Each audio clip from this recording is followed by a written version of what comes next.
For so many of us, driving is really about freedom, isn't it? Absolutely. It's independence, getting around, staying connected. But, well, for UK drivers who are 55 and over, some pretty big changes are coming up for license renewal. Yeah, significant ones. So today, we really want to cut through all the noise and get you some clarity on the new rules. They're coming into effect very soon. Our mission, really, is to do a deep dive into one key source. It's an article called New July 2025 Driving License Rules for Over-55s in the UK.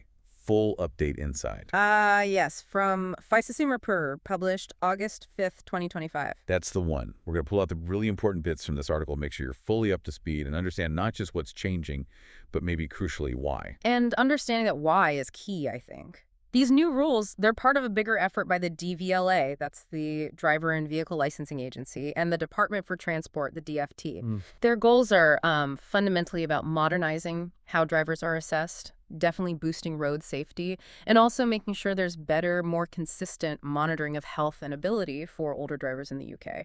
It's about being proactive. Okay. Proactive sounds good. So let's dig into those details then. What are the main changes coming from July 1st, 2025 that people over 55 really need to get their heads around?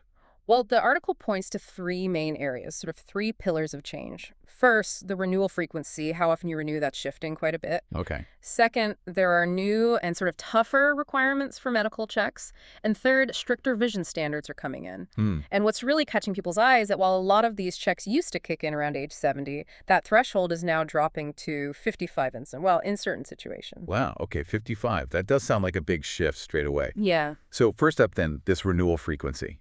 What exactly does that involve for drivers 55 and up? Right. So from July 2025, if you're 55 or older, you'll need to renew your driving license every 3 years. Every 3 years? Yes, a big jump down from the usual 10-year cycle.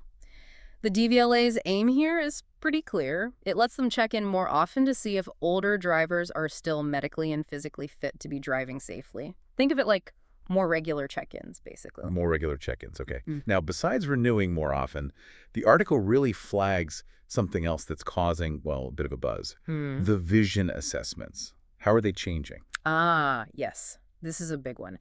It's now a mandatory eyesight test. So all drivers over 55 have to submit proof they've passed a DVLA-approved vision screening when they renew. Proof required. Okay. And the article is pretty blunt about the consequences. If you don't meet the required standard, well, your license could be refused or even revoked. It's not optional anymore. It's a definite hurdle in the renewal process. And I guess related to that, the health self-declaration?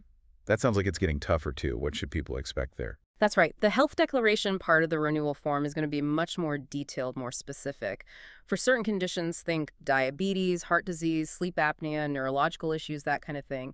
You'll now need to provide actual, formal medical documentation with your application. Right, not just ticking a box. Exactly. And in some cases, you might even need to have a full medical exam done by an approved GP or a specialist. The idea is to get a much clearer, medically supported view of your health specifically related to driving safely. This all sounds quite serious. Just to be crystal clear for everyone listening, are these rules absolutely mandatory, or are they more like strong suggestions? No, they are absolutely mandatory for all standard UK driving license holders over the age of 55, kicking in from July 2025. So no leeway for people who only drive now and then, or feel perfectly fit. It really hits everyone in that age group. That's exactly it. Doesn't matter if you drive every day or just once a week. These rules apply. And the article warns, the consequences for not complying are serious. Driving without a valid license could mean fines, points. Or even a ban. Or even a ban, yes. The stakes for keeping your license valid are definitely higher now. Okay, that sounds like quite a bit to manage. But I read the process itself is being streamlined online, which is good news. Yes, there's a new online portal. But beyond the usual stuff like ID and payment, what are the new crucial things people over 55 need to have ready for this updated online renewal? That's a good question, because there are two really critical new bits of paperwork. First, that mandatory proof of your DVLA-approved vision test from a proper certified optician. Okay, proof of vision. And second, that more detailed health declaration we talked about. Those are the main additions alongside the usual things like, valid passport or ID proof, an updated photo, and of course the renewal fee. What's the fee now? It's £14 if you do it online or £17 by post. Right. Okay. Now, what about drivers with bus or lorry licenses, the category C or D ones. Yeah. Are there even stricter rules for them? Yes, absolutely. For drivers 55 or older holding those Cat C or Cat D licenses, that's your HGVs, your lorries, or your buses, basically the requirements are even tougher. How so? They'll need a full medical examination, not just a declaration, a proper exam.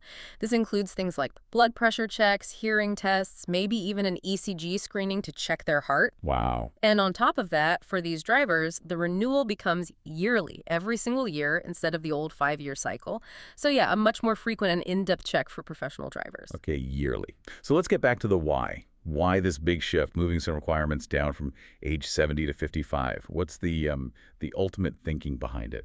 This really hits the nail on the head. The article ties these changes directly to, well, bigger road safety ambitions. It mentions a 2024 government study. Oh yeah, what did that find? It found that 1 in 7 road incidents involving drivers over 55 were linked back to health issues, impairments that might have been preventable if they'd been caught earlier. 1 in 7. Okay. So the government's rationale for lowering the age to 55 is really about early detection of potential medical decline. Lots of age-related conditions, think glaucoma, cataracts, even just slower reflexes, they often start creeping in during the late 50s or early 60s. Right, before people might even notice a major problem themselves. Exactly. So the goal is to try and prevent avoidable risks on the road by catching potential issues sooner. It's framed as being proactive, protecting the driver and everyone else. That does make sense from a safety angle. But okay, what if someone does fail one of these tests? Say the eyesight test or the medical. Does that automatically mean, bang, license gone? Not always, no. And that's a really important point the article makes, kind of for reassurance. Failing an eyesight test or a medical check doesn't automatically mean you lose your license straight away. Okay, good. The DVLA has a few options. They might give you a short-term license, maybe for just a year or two, or they could ask for more medical information. Right. In some situations, they might even suggest fitting specific adaptations to your car, things like extra mirrors or automatic brakes to help you keep driving safely. License suspension really only happens if the DVLA believes your driving poses a direct, immediate danger to public safety. That is genuinely reassuring. So it's not just a blunt instrument, pass or fail. There's a spectrum of outcomes. Exactly. It sounds like it's less about just stopping people driving and more about ensuring safety, even if it means finding solutions like car adaptations. Precisely. The aim seems to be supporting safe driving for as long as possible, where it's feasible. It's a more nuanced approach than just taking licenses away. Now, given these are pretty major changes, they must be causing some strong reactions. Yeah. How's the public taking it?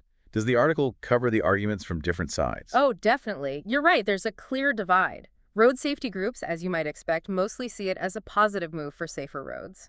Makes sense. But then you have senior advocacy groups raising concerns. They argue it unfairly targets older drivers who are perfectly healthy, and it could just increase worry and anxiety. Their main point, highlighted in the article, is basically that age alone shouldn't dictate ability. That's a powerful argument. It is. They'd prefer policies that look more at individual capability rather than just setting broad age limits. Does the article offer any kind of counterpoint to that? Yeah. Or maybe explore how the DVLA is trying to balance that individual ability point against the wider safety stats? It presents it as that classic tension, really public safety versus individual freedom and autonomy. While it notes the concerns from the advocacy groups, the government's position, as laid out in the article, seems to lean heavily on the preventative safety aspect, citing those statistics about health-related incidents. Right. They're essentially arguing that even if you feel fine, the data suggests these checks are a useful early warning for a group where health changes, sometimes subtle ones, can impact driving. Okay, let's talk about the practicalities, the cost. These mandatory exams, vision tests, maybe GP visits. It sounds like it could add up financially. Is there any help available? Any financial support? Yeah, that's a key concern. Unfortunately, right now, the article states the DVLA doesn't offer subsidies for the vision test or any GP visits needed for the renewal. Oh, right. So it's on the driver. It is. However, the article does mention there's growing public pressure on the government to maybe bring in NHS-backed screenings, especially for lower-income seniors, to help cover these costs. Any progress on that? Well, it mentions that some local councils have apparently started pilot schemes to fund optician visits for over 60s. So that's promising, but it's definitely not a UK-wide thing yet. Still patchy. Okay, something to watch maybe. One last really practical question that I bet is on a lot of listeners' minds. If your license actually expires while you're going through this new renewal process, can you still legally drive? That must be a worry. It's a very understandable worry, yes. And generally, the answer is yes, you can. The article clarifies this. Under Section 88 of the Road Traffic Act, 1988. Section 88, okay. Right. If your license runs out while your renewal is being processed, you can usually keep driving legally for up to 12 months. But, and this is crucial, that's only if the DVLA has actually received your renewal application and you still meet the medical standards for driving. So you have to have sent the application in. Exactly. You're covered, but you need to have done your bit and got the application submitted. Don't just let it expire and think you're okay. That's a massive relief, I'm sure, for many people listening. So, okay, wrapping this up for anyone listening who is 55 or older and hasn't renewed under these new guidelines yet, what's your absolute best actionable advice right now? Okay, top advice based on the article. First, schedule an eye exam, like right now. Get that booked. Second, if you have any ongoing health conditions, have a chat with your GP specifically about how it relates to driving and these new declaration forms. Be prepared. Definitely. Third, go onto the DVLA website, look at the new forms, see exactly what documents you need. Forewarned is forearmed, right? Absolutely. And maybe the most practical tip. Renew early. Don't leave it till the last minute, especially if your license is due during busy times like July or August. Avoid that stress. Great advice. These July 2025 rules really do signal a big change in how older drivers are assessed here in the UK.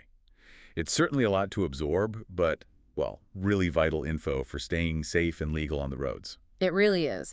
And look, while these new rules might feel like another hoop to jump through for some people, the article stresses they're ultimately aimed at making the roads safer for absolutely everyone. That includes the older drivers themselves. Now, if that's true. You know, it does make you think, though. If these kinds of proactive health checks are seen as valuable for road safety in this age group, well, what could the wider implications be for public health screening, for safety in other parts of life? And I suppose, where do we draw that line between looking after ourselves, our individual responsibility, and these broader public safety rules? That's definitely something to mull over. A really interesting thought to end on.